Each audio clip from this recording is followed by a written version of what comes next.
صفحہ نمبر 115 جواب چوتھا دور حدیث و فقہ کی تدوین اور ائمہ فقہ کا دور دوسری صدی ہجری کی ابتدا سے چوتھی صدی کے نصف تک یہ دور حدیث و فقہ کی تدوین اجتہاد کی وسعت اور ائمہ فقہ کا دور ہے فتوحات کی کثرت تمدن و معاشرت کی وسعت عربوں کے ساتھ مختلف اقوام و ملل کے لوگوں کے سیاسی و علمی اشتراک اور فارسی یونانی اور رومی علوم کی عربی میں منتقلی نے جہاں مسلمانوں کے علمی ارتقاء کو بام عروج پر پہنچا دیا وہاں کئی مسائل بھی پیدا کر دیے ان میں سب سے بڑے مسئلے دو تھے نمبر 1 اول ان لوگوں کے عقائد و نظریات سے نبرد آزما ہونے کا مسئلہ جنہوں نے فلاسفہ یونان کے خیالات سے متاثر ہو کر دین و شریعت کو عقل و خرد کے تابع کرنے کا بیڑا اٹھایا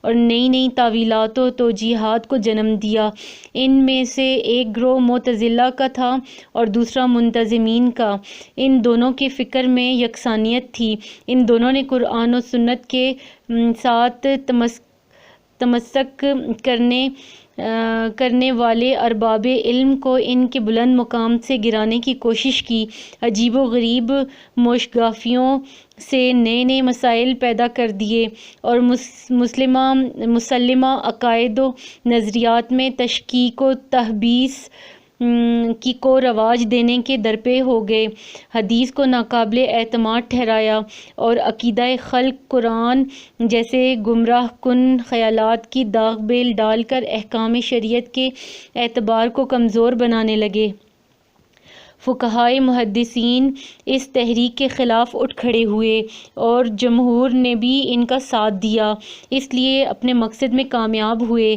اور معتزلہ و متکلمین کی غارت گری بے اثر ہو گئی اور کتاب اللہ کے بعد فقہی اصل کی حیثیت سے حدیث پر اعتماد کا مذہب غالب رہا نمبر 2 وسعت پذیر تمدن و معاشرت کی وجہ سے زندگی کے مختلف میدانوں میں مختلف النوع مسائل رونما ہونے لگے تجارت زراعت صنعت و حرفت اور تہذیب و سیاست کے ارتقاء نے نئے تقاضے نئی ضروریات اور نئے حالات پیدا کر دیے جن کا فقہ پر عظیم الشان اثر پڑا اور احکام شریعت کو نئے حالات کے ساتھ منطبق کرنے اور تنوع پذیر مسائل کا قرآن و سنت سے حل مستنبط کرنے کے لیے بے پایہ کدوکاوش اور اجتہاد کی ضرورت پیش آئی چنانچہ وارثین علوم و نبوت اپنی عظیم الشان ذمہ داریوں سے عہدہ براں ہونے کے لیے کمر بستہ ہو گئے انہوں نے قرآن و حدیث کی خدمت اور احکام شریعت کو مسائل حیات کے ساتھ منطبق کرنے کے لیے اپنی زندگیاں وقف کر دیں اور ان کی بے پناہ محبت اور جد و جہد کی بدولت علم فقہ کو عظیم الشان فروغ نصیب ہوا صفحہ نمبر 116 تدوین حدیث یہ دور تدوین حدیث کے لیے ایک بہترین دور تھا کیونکہ اس میں حدیث کی فقہی احکام کے لحاظ سے تدوین کی ضرورت کو محسوس کیا گیا اس دور میں احادیث کی ترتیب و تدوین میں سبقت کا شرف جن لوگوں کو حاصل ہوا ان میں درجہ ذیل نام سر فہرست ہیں مدینہ میں امام مالک بن انس مکہ میں عبد الملک بن عبد العزیز کوفہ میں سفیان ثوری بصرہ میں حماد بن سلمہ اور سعید بن ابی عروبہ شام میں عبد الرحمن اوزاعی یمن میں معمر بن راشد خراسان میں عبداللہ بن مبارک یہ 140 ہجری کے قریب کا دور تھا اس زمانے میں جو کتابیں مرتب کی گئیں ان میں موطا امام مالک خاص طور پر قابل ذکر ہے جسے بہت مقبولیت حاصل ہوئی اس دور کی کتابوں میں احادیث کے ساتھ صحابہ و تابعین کے اقوال کو بھی درج کیا گیا ہے جیسے کہ موطا امام مالک میں نظر آتا ہے دوسری صدی کے آغاز میں حدیث کو اقوال سے الگ کر کے راویوں کی مسانید کے عنوانوں کے تحت درج کرنے کا رجحان پیدا ہوا مثلاً مسند ابو بکر صدیق کے عنوان کے تحت وہ تمام روایات جمع ہوں جن کو انہوں نے روایت کیا ہے اسی طرح دوسرے صحابہ کے نام کے تحت ان سے مروی احادیث جمع کی گئیں، اس طرح دوسرے صحابہ کے نام کے تحت ان سے مروی احادیث جمع کر گئیں۔ اسی طرح جو مجموعے مرتب ہوئے انہیں مسانید کا نام دیا گیا، اور جو اپنے اپنے مرتب کے نام کے ساتھ منسوب ہوئے۔ ان مسانید میں سے صرف مسند امام احمد بن حنبل ہم تک پہنچ سکا ہے، صحائح ستہ۔ اس کے بعد ایک دوسرا طبقہ پیدا ہوا جس نے روایت و انتخاب میں نہایت چھان بین کرنے کے بعد مسائل و احکام کی رعایت سے کتابیں مرتب کی۔ اس طبقہ کے سرخیل امام ابو عبداللہ بن اسماعیل بخاری متوفی 256 ہجری، امام مسلم بن حجاج نیشاپوری متوفی 261 ہجری ہیں۔ ان کی کتابوں کو صحیحین کہا جاتا ہے۔ ابو داؤد سلیمان المتوفی 275 ہجری کا مرتب کردہ مجموعہ احادیث سنن ابو داؤد کے نام سے، ابن ماجہ المتوفی 273 ہجری کا مجموعہ سنن ابن ماجہ کے نام سے، اور ابو عبد الرحمن احمد بن شعیب النسائی متوفی 303 ہجری کا مجموعہ سنن نسائی کے نام سے مشہور ہے۔ ان تینوں مجموعوں میں صرف ان احادیث کو جمع کیا گیا ہے جن کا تعلق احکام سے ہے، اس لیے اس کو سنن کا نام دیا گیا ہے۔ ابو موسیٰ محمد بن عیسیٰ ترمذی متوفی 279 ہجری نے جو کتاب مرتب کی اسے جامع ترمذی کہا جاتا ہے۔ حدیث کی یہ کتابیں صحائح ستہ کے نام سے مشہور ہیں اور ان کو مسلمانوں میں بہت اعتبار کا درجہ حاصل ہے۔ ان کے علاوہ اور لوگوں نے بھی حدیث کی کتابیں صفحہ نمبر 117 مرتب کیں، مگر جو شہرت ان 6 کتابوں کو حاصل ہوئی وہ ان کے حصے میں نہ آ سکی۔ اسماء الرجال کا فن، حدیث کو کذب و افتراء اور ارباب ہوس کی تلبیس سے محفوظ کرنے اور صحیح اور وضعی احادیث کو پرکھنے کا ایک واضح اور قابل اعتماد معیار قائم کرنے کے لیے اس دور میں فن اسماء الرجال کی داغ بیل ڈالی گئی۔ محدثین نے تابعین اور تابعین نے بعد کے راویوں کے حالات، ان کے ضبط، اتقان، عدالت، امانت و دیانت، اخلاق و عادت اور معمولات و معاملات سے تعلق رکھنے والے اوصاف کو پوری چھان بین کے بعد قلم بند کیا۔ ہر راوی کے متعلق بے لاگ بحث کی اور آئینے کی مانند اس بات کی وضاحت کی کہ نفسیاتی و اخلاقی خصائل و شمائل کی بنا پر کسی راوی کا درجہ اعتبار و ثقافت کیا ہے۔ جن لوگوں نے یہ جلیل القدر کام سر انجام دیا انہیں رجال حرج و تعدیل کہا جاتا ہے۔ یہ جس راوی کی تعدیل کرتے ہیں اس کی روایت قبول کر لی جاتی ہے۔ تعدیل معنی عادل اور ثقہ قرار دینا، اور جس پر جرح کرتے ہیں اس حدیث کو رد کر دیتے ہیں۔ جرح کا مطلب کسی راوی میں کسی خاصی و خرابی کی نشاندہی کرنا۔ جرح و تعدیل کے اس فن کو فن حرج و تعدیل یا علم اسماء الرجال کے نام سے موسوم کیا جاتا ہے۔ تدوین حدیث کی عظیم الشان خدمت کے ساتھ ساتھ اس کی حفاظت و صیانت کے لیے اس فن کا معرض وجود میں آنا اس دور کا ایک بہت بڑا کارنامہ ہے، جس کی بدولت احکام شریعت کے سرچشمہ صافی میں کذب و افتراء اور دجل و تلبیس کی ملاوٹ کے امکانات معدوم ہو گئے اور صحیح و غیر صحیح روایات کے پرکھنے کا کام آسان ہو گیا۔ اجتہاد، اہل حدیث اور اہل الرائے۔ اس دور میں اجتہاد اور احکام شریعت کے استنباط میں جو لوگ پیش تھے ان میں ہمیں 2 گروہ نمایاں نظر آتے ہیں۔ نمبر 1 اہل حدیث، نمبر 2 اہل الرائے۔ نمبر 1 اہل حدیث۔ اہل حدیث نے صرف قرآن و حدیث کو احکام شریعت کے ماخذ تسلیم کیا ہے۔ ان کے نزدیک احادیث کی 2 حیثیتیں ہیں۔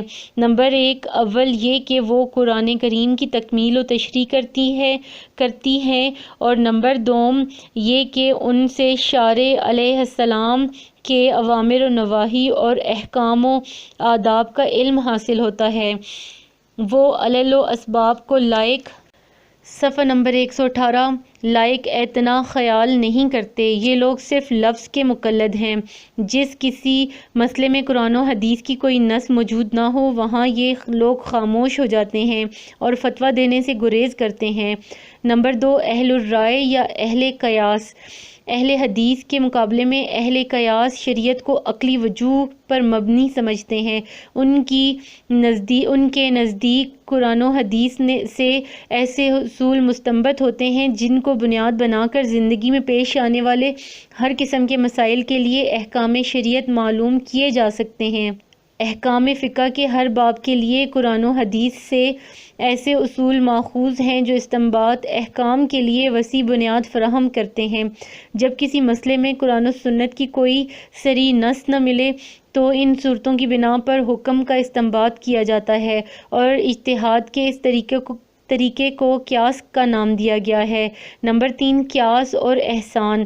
اس دور کے فقہا کے نزدیک فقہ کے ہر باب کے لیے ایسے اصول ہیں جن کو انہوں نے قرآن و حدیث سے اخذ کیا ہے اور ایسے تمام مسائل کو جن میں کوئی نص نہ ہو اور وہ انہی اصولوں کی طرف لے جاتے ہیں لیکن وہ احادیث پر اہل حدیث کی طرح ہی اعتماد کرتے ہیں، اور جب وہ کسی ایسی حدیث کو پا لیتے ہیں جو ان اصولوں کی مخالف ہو تو ان اصولوں کی بجائے اس حدیث پر عمل کرنے کو ترجیح دیتے ہیں۔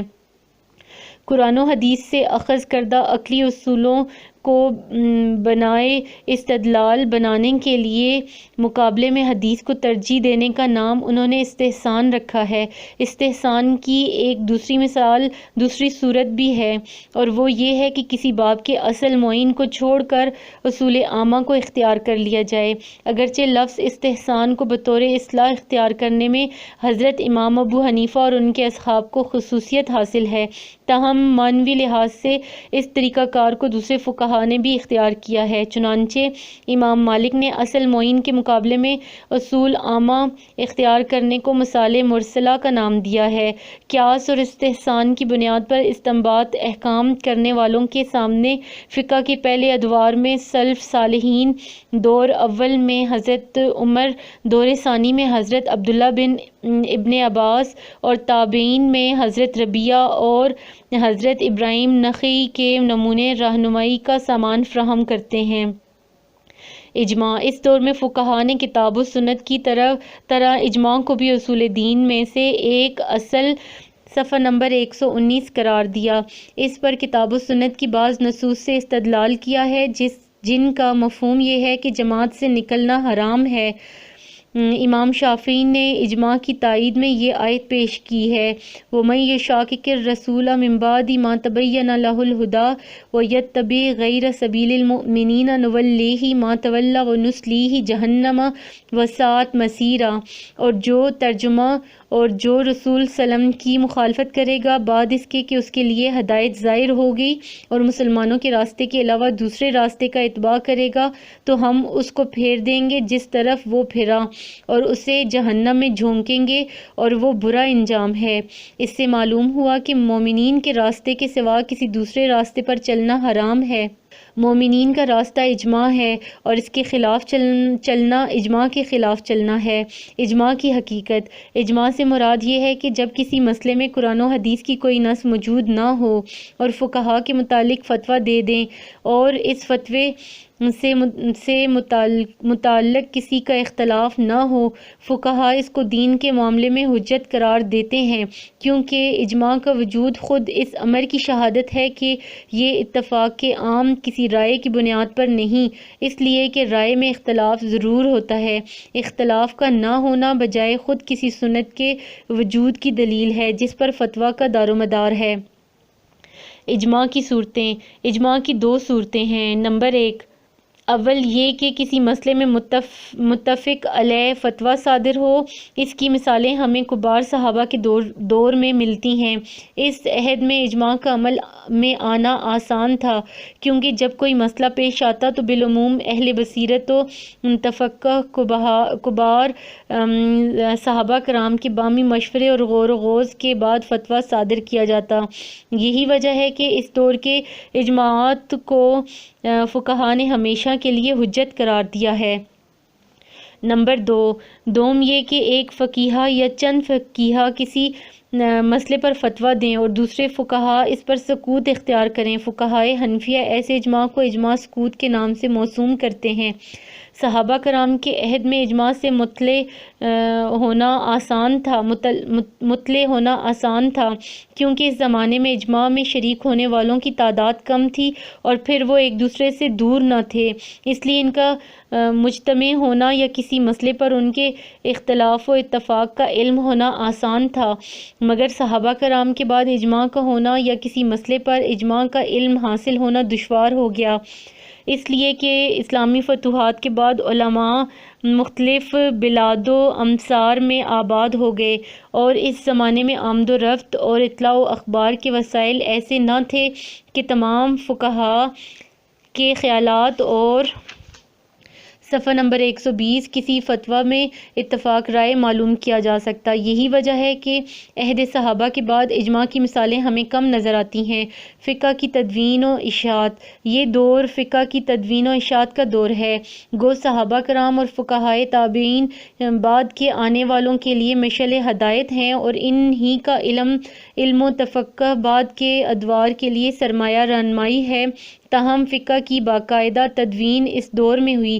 اس دور میں ایسے مجتہدین پیدا ہوئے جن کو جمہور نے فقہ میں اپنا امام تسلیم کیا اور ان پر اعتماد اور ان کی آراء پر عمل کرنے لگے۔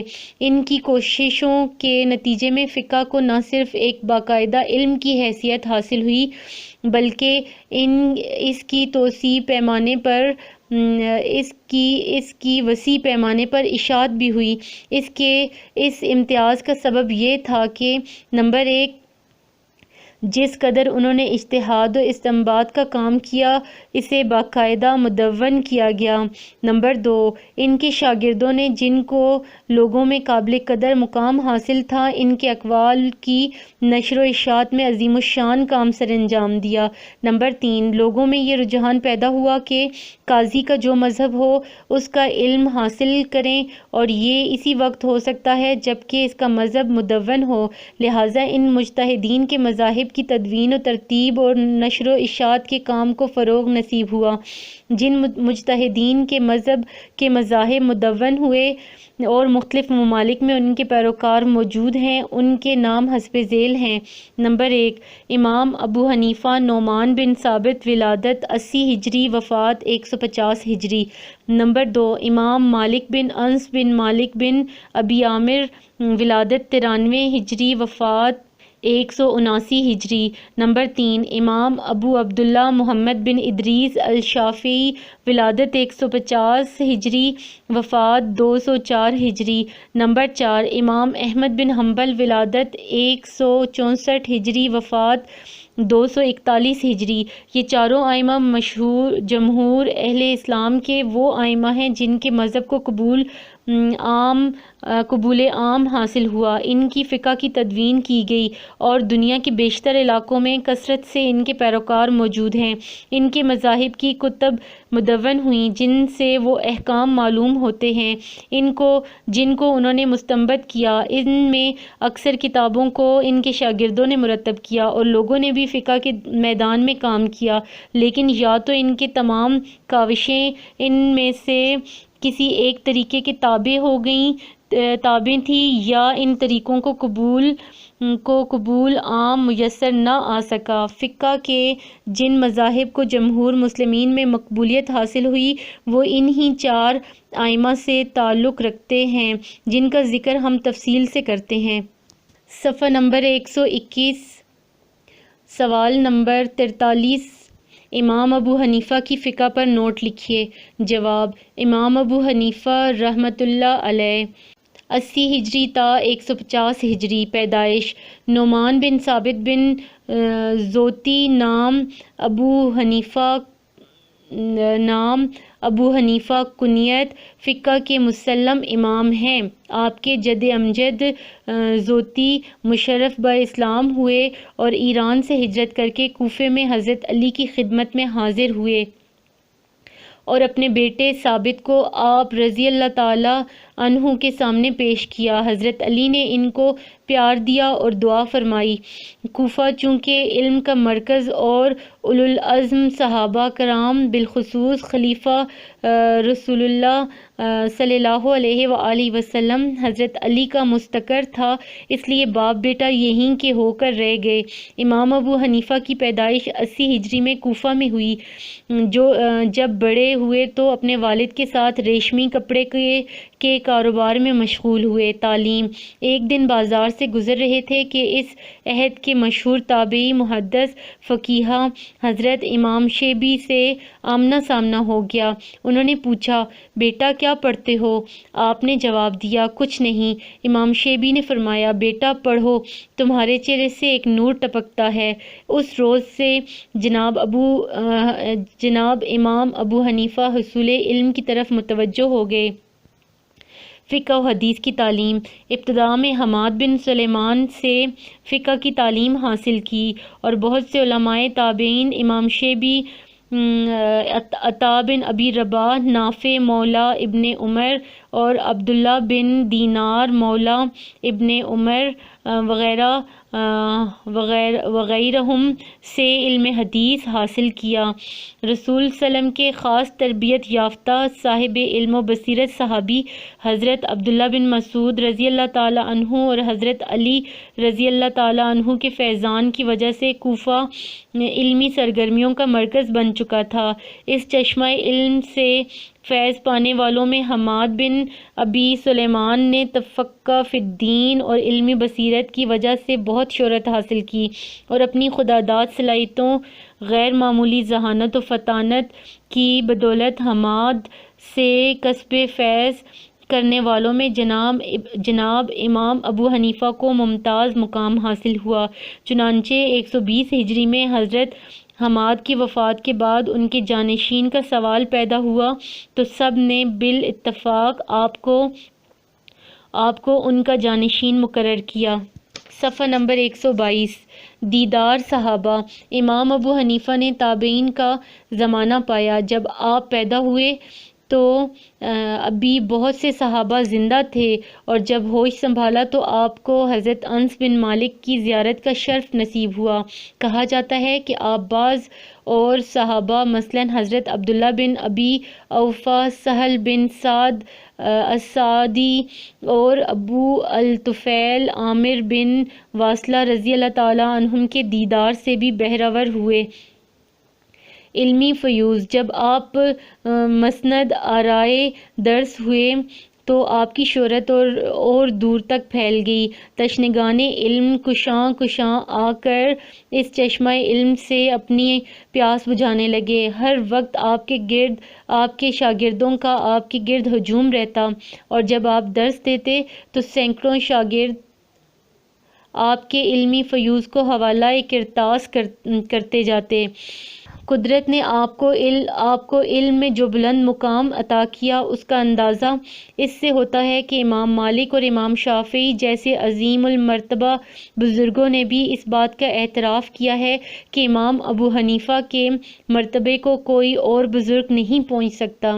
امام شافعی فرماتے ہیں کہ جو علم فقہ سیکھنا چاہے وہ امام ابو حنیفہ کا محتاج ہے۔ خود امام شافعی نے بالواسطہ آپ سے فیض پایا کیونکہ آپ امام ابو حنیفہ کے شاگردوں کے شاگرد تھے اور امام احمد بن حنبل امام شافعی کے شاگرد تھے، اور ایک روایت کے مطابق امام مالک کو بھی آپ کی شاگردی کا شرف حاصل ہے، جس کی بنا پر یہ کہا جا سکتا ہے کہ ان تینوں اماموں کی فقہ میں کسی حد تک امام ابو حنیفہ کی علمی کاوشوں کی رہن منت ہے۔ سیرت و اخلاق۔ آپ کوفہ میں ریشمی کپڑے کی تجارت کرتے تھے۔ امانت و دیانت آپ کا شیوا تھا۔ لین دین میں ٹال مٹول کرنے سے انہیں نفرت تھی۔ شگفتہ روح، خندہ مزاج اور اخلاص ہمدردی کا پیکر تھے۔ قد میانہ، انداز گفتگو دلنشیں اور لہجہ بے حد شیریں تھا۔ جعفر ربیع کہتے ہیں کہ میں 5 سال تک آپ کے ہاں رہا، میں نے ان سے زیادہ خاموش کوئی آدمی نہیں دیکھا۔ عبداللہ بن مبارک کہتے ہیں کہ میں نے سفیان ثوری سے پوچھا کہ ابو حنیفہ غیبت سے کیوں اعتراض کرتے ہیں؟ میں نے ان سے دشمن کی غیبت بھی نہیں سنی۔ انہوں نے جواب دیا، وہ عقل مند آدمی ہیں، نہیں چاہتے کہ اپنی نیکیوں پر ایسی چیز کو غالب کر دیں جو ان کو برباد کر دے۔ قرآن و سنت سے وابستگی۔ آپ قرآن حکیم کے حافظ تھے، ہر وقت باوضو رہتے اور ہر رات ختم قرآن کرنا آپ کا معمول تھا، لیکن جب علمی اور تدریسی مصروفیات بڑھ گئیں تو قرآن کا ختم 3 راتوں میں کرنے لگے اور آخر تک صفحہ نمبر 123 یہی آپ کا معمول رہا۔ آپ کے ایک پڑوسی کا بیان ہے کہ میں 3 سال تک آپ کے پڑوس میں رہا، رات بھر قرآن پاک کی تلاوت میں مصروف نظر آتے، دن بھر شاگردوں کے ہجوم میں گھرے رہتے، یہ معلوم نہ ہو سکا کہ آپ سوتے کب ہیں اور کھاتے کب ہیں۔ سنت رسول صلی اللہ علیہ وآلہ وسلم سے آپ کو بے پناہ لگاؤ تھا۔ آپ فرماتے ہیں کہ حدیث نہ ہوتی تو ہم میں سے کوئی بھی قرآن کو نہ سمجھ سکتا۔ آپ نے احادیث کے حاصل کرنے اور ان کی چھان بین کرنے میں بہت محنت سے کام لیا۔ آپ اس وقت تک کوئی حدیث قبول نہ کرتے جب تک اس کی صحت کا پورا یقین نہ کر لیتے۔ آپ کے شاگردوں نے جو حدیثیں آپ سے جمع کیں وہ 15 مجموعوں میں مرتب ہوئیں۔ 7ویں صدی ہجری میں ان مجموعوں کو جامع المسانید کے نام سے یکجا کر دیا گیا۔ یہ کتاب مصر میں طبع ہو چکی ہے۔ طریقِ اجتہاد۔ اپنے طریقِ اجتہاد کے متعلق امام خود فرماتے ہیں کہ جب مجھے کتاب اللہ میں کوئی حکم مل جائے تو میں اس کو لیتا ہوں، لیکن جب مسئلہ کو کتاب اللہ میں نہیں پاتا تو اس کے متعلق رسول صلی اللہ علیہ وسلم کی حدیث کو لیتا ہوں، لیکن جب وہ مسئلہ کتاب و سنت میں نہیں ملتا تو آپ صلی اللہ علیہ وسلم کے صحابہ کے اقوال و آثار سے رہنمائی حاصل کرتا ہوں، اور صحابی کے قول کے مقابلے میں کسی دوسرے کے قول کو لائق اعتنا نہیں سمجھتا۔ لیکن ابراہیم شبی، ابن سیرین، عطا اور سعید بن جبیر نے جس طرح اپنے زمانے میں اجتہاد کیا تھا اسی طرح میں بھی اجتہاد کرتا ہوں۔ آزادی ضمیر۔ امام ابو حنیفہ نے وقتی حکومتوں کے تغلب و تحکم سے بے نیاز ہو کر قرآن و سنت اور آثار صحابہ کی روشنی میں احکام شریعت کا استنباط کیا اور ہر اس پیشکش کو ٹھکرا دیا جو ان کے ضمیر کی آزادی پر اثر انداز ہو سکتی تھی۔ آپ کو کئی دفعہ قاضی القضات یعنی چیف جسٹس کا عہدہ پیش کیا گیا، مگر آپ نے اسے قبول کرنے سے انکار کیا۔ اموی دور کے آخر میں یزید بن حبیرہ نے جو مروان بن محمد اموی کی طرف سے عراق کا گورنر تھا عہدہ قضا پیش کیا، مگر آپ نے اسے قبول کرنے سے انکار کر دیا، جس پر آپ کو کوڑے لگائے گئے۔ 11 روز تک روزانہ صبح دربار میں بلا کر یہ عہدہ پیش کیا جاتا اور ہر روز انکار کرنے پر آپ کو 10 کوڑوں کی سزا دی جاتی۔ خلیفہ منصور عباسی نے خلافت سنبھالی تو اس نے مجبور کر کے کوفہ سے بغداد بلوا کر آپ کے سامنے عہدہ قضا پیش کیا۔ جواب میں آپ نے فرمایا، میں اس کا اہل نہیں ہوں۔ منصور نے برہم ہو کر کہا، آپ جھوٹ بولتے ہیں۔ امام صاحب نے فرمایا، اگر میں جھوٹا ہوں تو مجھے تو قاضی ہرگز صفحہ نمبر 124 نہ بنانا چاہیے۔ اس پر ناراض ہو کر آپ کو عمر قید کی سزا دی، یہاں تک کہ 150 ہجری میں قید و بند کی صعوبتیں اٹھاتے ہوئے آپ نے قید خانہ میں ہی رحلت فرمائی۔ آپ اسلامی قانون سازی کو خالص کتاب و سنت کے تابع رکھنا چاہتے تھے اور یہ کام اس دور میں آزاد رہ کر ہی ہو سکتا تھا۔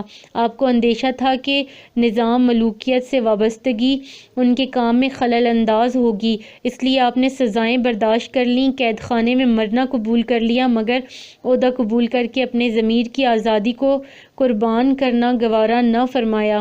بقول عبداللہ بن مبارک، دنیا تمام تر زیب و زینت کے ساتھ ان کے سامنے پیش کی گئی، مگر انہوں نے اس پر لات مار دی۔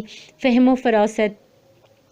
امام ابو حنیفہ بہت تیز فہم ذہن اور دوراندیش تھے۔ قوت استدلال میں ان کا جواب نہیں۔ بقول امام مالک وہ چاہیں تو دلیل کے زور سے پتھر کے ستون کو سونے کا ثابت کر دکھائیں۔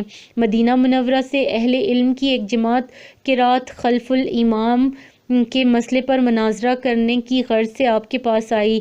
آپ نے ان سے فرمایا، سب سے مناظرہ کرنا میرے لیے ممکن نہیں۔ تم میں سے جو سب سے بڑا عالم ہو اس کو اپنا نمائندہ بنا لو۔ اس پر انہوں نے اپنے میں سے ایک کو آگے کیا۔ آپ نے فرمایا، کیا یہ تم میں سے سب سے بڑا عالم ہے اور اس کے ساتھ مناظرہ کرنا ایسا ہے جیسا سب کے ساتھ مناظرہ کرنا؟ انہوں نے کہا، ہاں۔ آپ نے فرمایا، اگر میں نے اس کے ساتھ مناظرہ کیا اور غالب آ گیا تو تمہیں یہ تسلیم کرنا ہوگا کیونکہ تم نے اسے اپنا نمائندہ تسلیم کیا ہے۔ انہوں نے کہا، ہم تسلیم کریں گے۔ آپ نے فرمایا، تو پھر فیصلہ ہو گیا، ہم اسی طرح امام کو اپنا نمائندہ منتخب کرتے ہیں، اس کی قرات ہماری قرات ہوتی ہے۔ اس پر وہ لاجواب ہو گئے۔ آپ کی ذہانت حاضر جوابی اور قوت استدلال کی ایسی بیسیوں مثالیں موجود ہیں۔ قیاس میں مہارت۔ آپ قیاس کے بہت ماہر تھے اور اس کے استعمال صحیح طریقہ سے کرتے تھے۔ آپ کسی مسئلے کے پیش ہونے یا کسی واقعہ کے وقوع پذیر ہونے کا انتظار نہ کرتے تھے بلکہ ممکن الوقوع مسائل و واقعات کا پیش از وقت حل پیش فرماتے تھے۔ ہم عصر فقہا۔ اس وقت کوفہ میں 3 نامور فقیہ موجود تھے۔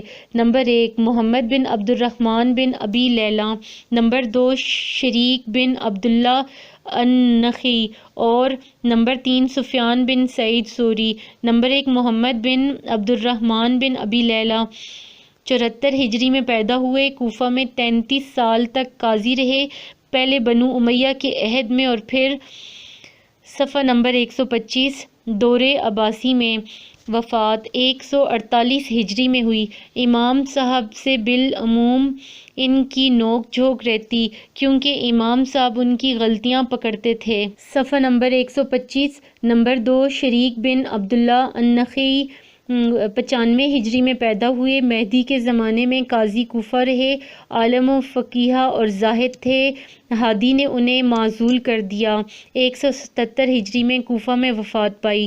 نمبر 3 سفیان بن سعید ثوری 97 ہجری میں پیدا ہوئے، ان کے زہد و تقوی اور ثقافت پر لوگوں کا اجماع ہے۔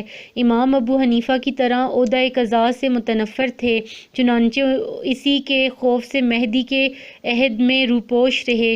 امام ابو حنیفہ ثقہ فی الدین کے معترف تھے، چنانچہ آپ فرماتے ہیں، ابو حنیفہ افقہ الناس، ابو حنیفہ تمام لوگوں میں سب سے زیادہ فقیہ ہیں۔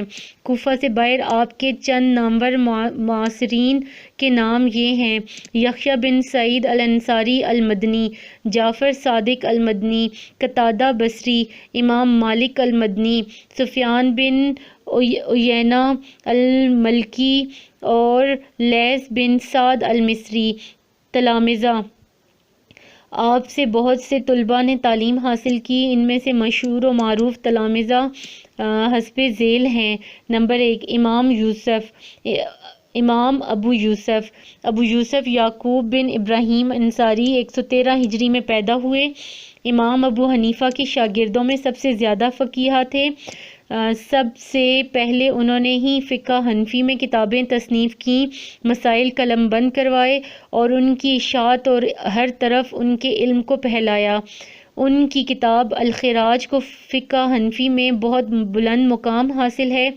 آپ نے 172 میں ہجری میں وفات پائی، عہدہ قضاء پر مامور رہے۔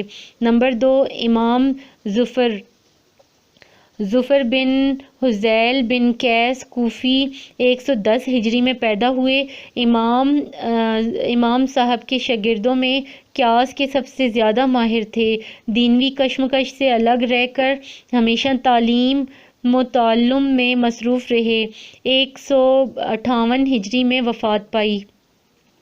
نمبر 3 امام محمد بن حسن الشیبانی 132 ہجری میں پیدا ہوئے، بچپن ہی سے علم حاصل کرنے لگے، صفحہ نمبر 126۔ امام ابو حنیفہ اور امام ابو یوسف سے علم فقہ حاصل کیا۔ امام ابو یوسف کے بعد فقہ حنفی میں ان کا مقام تسلیم کیا گیا اور فقہ حنفی کی تعلیم کا سلسلہ انہی کی ذات سے قائم ہوا۔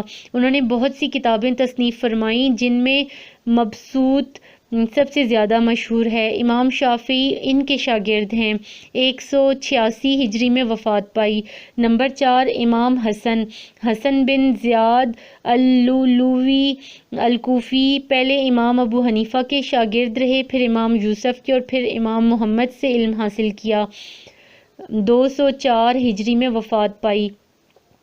یہ 4 ایسے اصحاب ہیں جن کی وجہ سے فقہ حنفی کو فروغ نصیب ہوا۔ بالخصوص امام ابو یوسف اور امام محمد رحمہم اللہ کو دربار عباسی میں جو اعزاز حاصل تھا، اس نے دوسرے اہل حدیث پر ان کے اقوال و آراء کو فوقیت دینے میں مدد کی۔ مسائل کے بنانے اور ان کے جواب دینے میں بھی ان کو امتیاز حاصل تھا۔ امام ابو حنیفہ نے ان کے تعلق معلم و متعلم کا تھا۔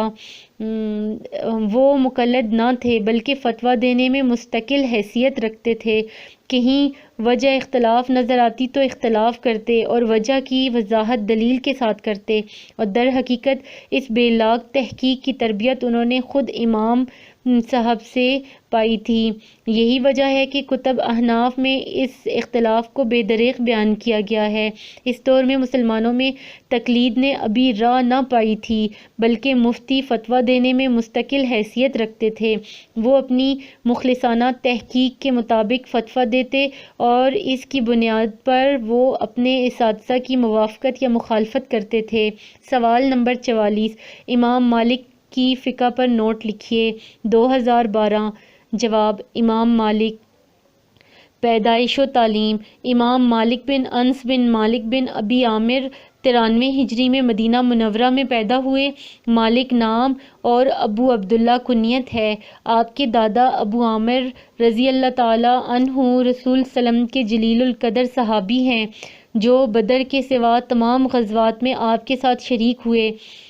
امام مالک نے جب دارالہجرت مدینہ میں آنکھیں کھولیں تو یہ چمنستان علم و عرفان، علوم نبوت سے مہک رہا تھا۔